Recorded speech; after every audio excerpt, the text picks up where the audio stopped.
we're back to part two.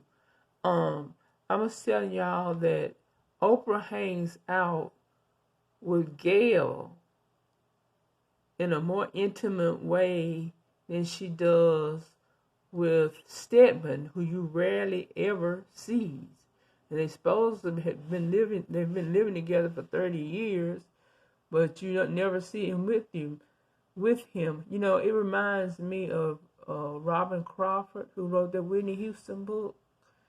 Gayle's relationship and Oprah and Gayle's relationship. I mean, it looks exactly like the Whitney Houston Robin Crawford relationship. You know, friends that are too close for comfort, and they go everywhere together, do everything together, instead of spending time with, you know, her boyfriend or fiance or lover or whatever. They're just too close for comfort. Just too close, too close. I know I wouldn't like a woman hanging around me like that. It would just irritate me.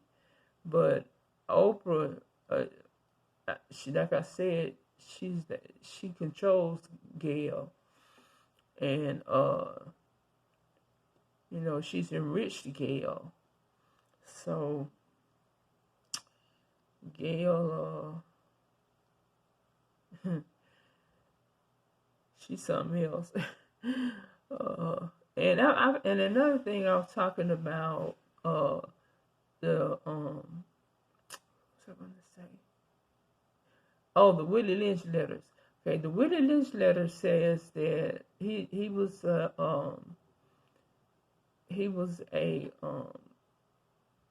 plantation owner from the West Indies who went to Virginia on the James River to talk to other plantation owners about how to make a Negro a slave.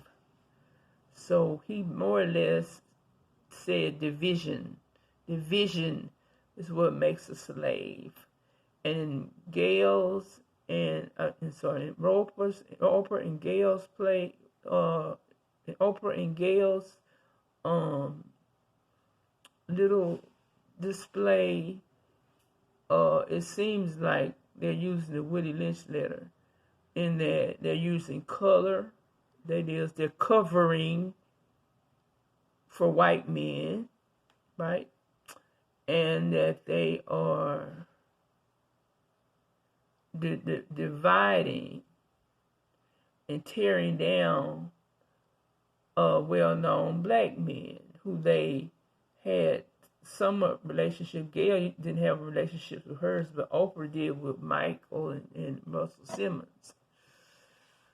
But so that's basically, and I think part of Oprah's problem also, she was, you know, raped when she was a child and a teenager, and she also considered herself, according to Kitty Kelly, in the book that she was trying to write, as a prostitute when she was in her teens. So she went from, like a lot of abused girls or boys or whatever, when they're young, they go to prostitution because they feel bad about themselves. Okay? And also the Willie Lynch thing, she cannot stand black men. Basically, what's his name? Stedman is just a figurehead, okay? And Oprah just uses him, you know, just for show. He's just like a trophy fiance. But the Oprah now is a senior citizen. She's hold those grudges against all her relatives who raped and abused her, and she's just turning it against men, you know, well-established black men. Even her friend, Bill Cosby, she threw her under the bus on several occasions talking about it. And it's just, I don't know, it's the sexuality, the pathological narcissism that appears to be, you know, a part of her personality, which is why she could fool people all the time. They say you fool some of the people some of the time, not all the people all the time. Okay, so we talked about the D.W. Griffith. Did we talk about that? Well, okay. So it was written it was filmed in 1915 during and after Reconstruction, and what it shows is a bunch of black men who just took over after they freed the slaves. They took over the government. They took over everything. And all they did was drink, act like buffoons, coon around, portrayed themselves like a minstrel show. And also, one of the first things they wanted, one of the first laws they wanted, was to marry a white woman. They're all of them, when you see them talking, they're leering, or they all want a white woman. They say that they want a white woman. And one of them kind of stalked this white woman, and she jumped over the cliff. She lived, but she jumped over the cliff rather than to be raped by a black man. Okay? And, you know, so that's the thing about the black men. And, you know, her, Oprah and Gayle's target audience are white females, the middle-class white females. So you can understand why they panders, or they panders to that demographic. Okay, and now I want to talk about Gayle. Gayle, she shot to fame when she got the R. Kelly interview, in which she just, you know, these women are like Hollywood mammies, and she just kept asking him questions and asking intimate, personal, sexual questions, and he just got mad and stood up like he was gonna attack her, where she sat down calm, cool, and collected. She knew she was gonna ask those questions. She didn't know that he was gonna do what he did. I think he caught her off guard, but that's been her trademark, you know, catching people off guard, you know, and making them say things that they don't want people to know. So, you know, he but the most recent one of all is the well, actually, in that R. Kelly video, she behaved like a school teacher, or some type of what do you call it? Some type of in a condescending way. She just the whole thing was just condescending. Now, my take on R. Kelly is I believe him to be a sexual predator, but Gayle, she just stole the video, you know, and it looked like he was going to physically assault her because of the questions she asked and the superior way that her body language was. You know, she crossed her arms, crossed her legs, and R. Kelly, his was open. You know, he had his legs, which in masculine terms, that's being a alpha male.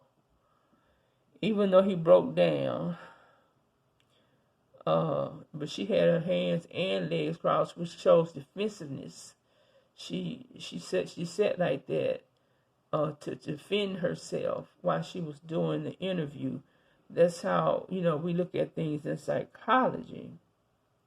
So she sat there like a statue while he looked like this big black brute. And people really went for that. She got a lot of praise for that video. A lot of praise for her interviewing style, which is ambush journalism. That's what I call it, okay? So now let's talk about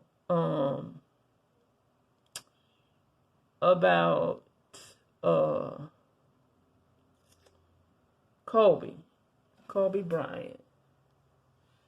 Okay, wait a minute.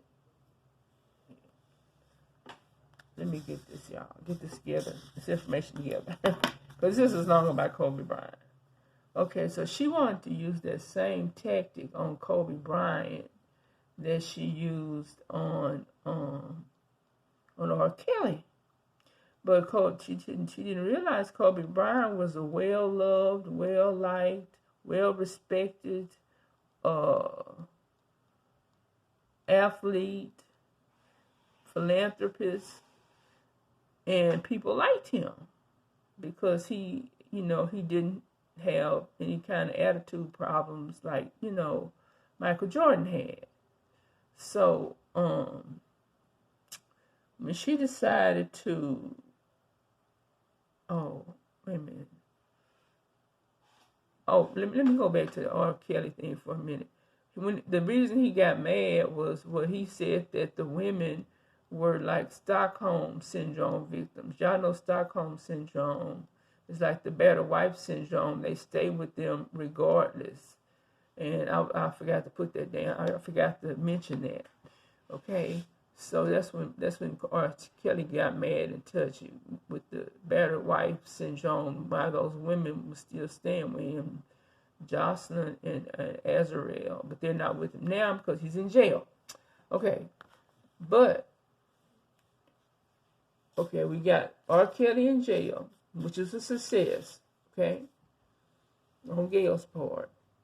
Now we have Gayle again trying to use that same tactic, the ambush interview on Lisa Leslie, who was Kobe's best friend for over 20 years and was in the LA Sparks basketball team. So her and Kelly was close. Her and Kobe were close. His name was Kelly. And I just want you to just look at her body language and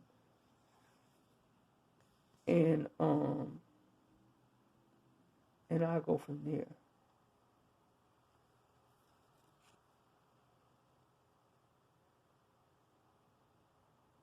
Okay, that's Lisa. That's Gayle. See, look at Lisa.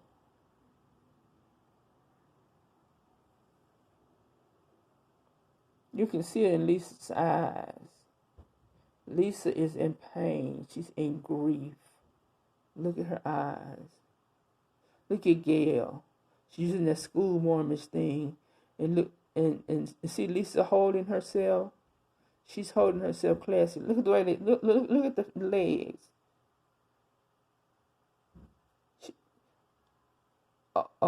Gayle is all closed up. Her legs crossed over to the other side, not towards Lisa. Whereas Lisa is daintily using her gestures, and she's trying to mirror Lisa, but she can't mirror her by the way she does her legs, because Lisa is a lady. She's a queen, and she sits with her legs demurely crossed at the ankles towards Gayle. But Gayle, to make it look like, that's to make it look like she's really into it, but she's digging into Lisa now. She's having, see, Lisa's very expressive, and Gayle tries to be expressive. She's not. She's just I don't know what you call her. But Lisa's just animated. Even though she's in grief, you can see it in Lisa's eyes. The grief in Lisa's eyes, and her passion for her friend and his daughter. And she tries to ambush this woman, asking him about a rape case that occurred in 2003 that had no relevance to his rise or his legacy. And the fact that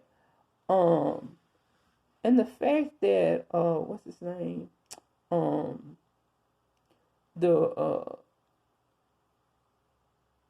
Okay, that's Gayle.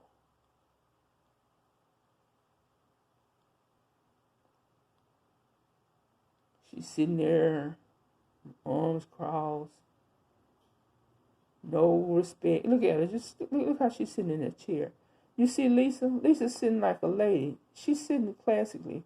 Gayle's all scooped down in the chair, just repeating, how could she know that her friend wouldn't do that or wouldn't do, because she wasn't there. I mean, it's like in any case. You have to be, the only person who would know would be the rapist, the victim, and a fly on the wall. And there is no fly on the wall. Lisa knows him by the kind of person that he was, not by something that happened with a woman who worked at a hotel. She used her schizophrenia. She was delusional about Colby. For some reason, she was delusional about him and wanted to sleep with him and wanted his money. And she had, that was her job to go into the hotel and, and see what his needs were, while she was at the hotel. And they were not sexual. And then the woman had, there's Lisa again. Look at Gayle. Gayle has a mood. Look at her. She's looking down on Lisa. Look at Lisa sitting like a lady. Okay, so that's what I wanted to show y'all about that. That Lisa, she's class. She answered with class, and Gayle just, her body language, she tried to make it look like she's sympathetic. But she didn't do that in R. Kelly's. She was all up and in his face. So she's trying to use the ambush journalism, and she's trying to, what we call in psychology, mirror Lisa. But she's doing a poor job at mirroring Lisa, because her body language is showing us what is showing what her mouth is what her speech is not saying. Lisa's holding her own. She says she doesn't know, and she doesn't believe that her friend was a sexual predator. But this woman kept probing and probing, and Lisa, being the queen that she was, I'm surprised she didn't break down, because you saw the pain and hurt and grief in her eyes just looking at her. And she was like the true black queen she was. She said she didn't care about that. She didn't know. She Kobe, she knew wouldn't do that, and Kobe probably, Kobe said it was consensual, and the woman wanted to go back. Oh, another thing that she said that reminds me of schizophrenic uh, uh, delusions. She wanted to get a breast job. She wanted to sleep with Kelly. She wanted to sleep with Kobe, get a boob job, and then get a koala bear. If that's not delusional, I don't know what is. Okay, because I work with schizophrenics, and I know their delusional ways. So, and the fact that she had 6 different types of semen on her panties, and that is another trait of schizophrenia. When you don't take your medication like you're supposed to, which most young people do not. I'm not saying this woman don't, but it appears that she doesn't. Having 6 different semens and knowing that she's gonna look like a fool, and a hole and a thought. Poor hygiene is also attributed to certain types of mental illness. So the fact that she wore those nasty drawers is also poor hygiene, which can contribute to her schizophrenia.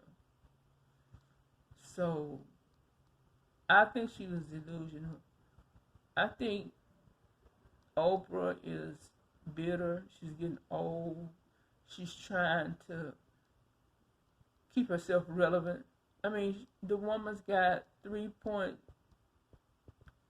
or so billions of dollars would it be, but she still has to tear black men down.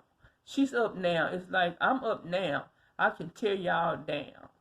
I was a little girl. I was a young girl. I was a prostitute. Y'all used me. But I'm going to turn on y'all. And I'm going to get my friend Gayle. I'm going to school her. I'm going to groom her. And I'm going to teach her how to, and now Gayle, I don't know, to teach her how to do ambush interviews. I think that's just her style, but some of it I'm sure Oprah taught her, because Oprah, in my case, and I think, in my opinion, she's a cluster B personality disorder. I don't know which one, and I'm not gonna say which one, but she just managed for a long time to fool people. So, and then she taught Gayle how to do that. I don't know anything about Gayle's background, but we all know about Oprah's background. But they are pretty close, and people think that they were like, they're close as Whitney Houston and Barbara Crawford were. They're always together. Where the men? The men hate each other, or the men weren't there. And what else can you guess when you see 2 women always together? Unless they're working and they're apart.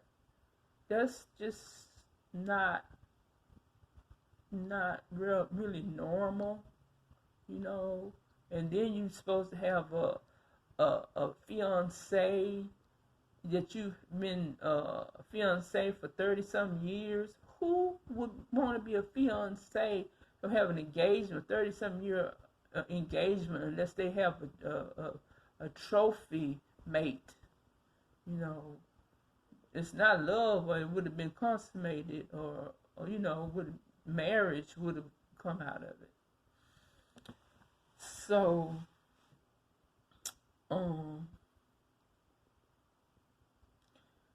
she was just hostile towards Lisa, just like she was towards R. Kelly, but she tried to do it in a slick way, because R. Kelly when you have learning disabilities and stuff like that, you get frustrated, you get angry, and you act out. That's why he stood up, and he looked like he was going to physically assault her. But Lisa, she's a professional. She can read. She went to college.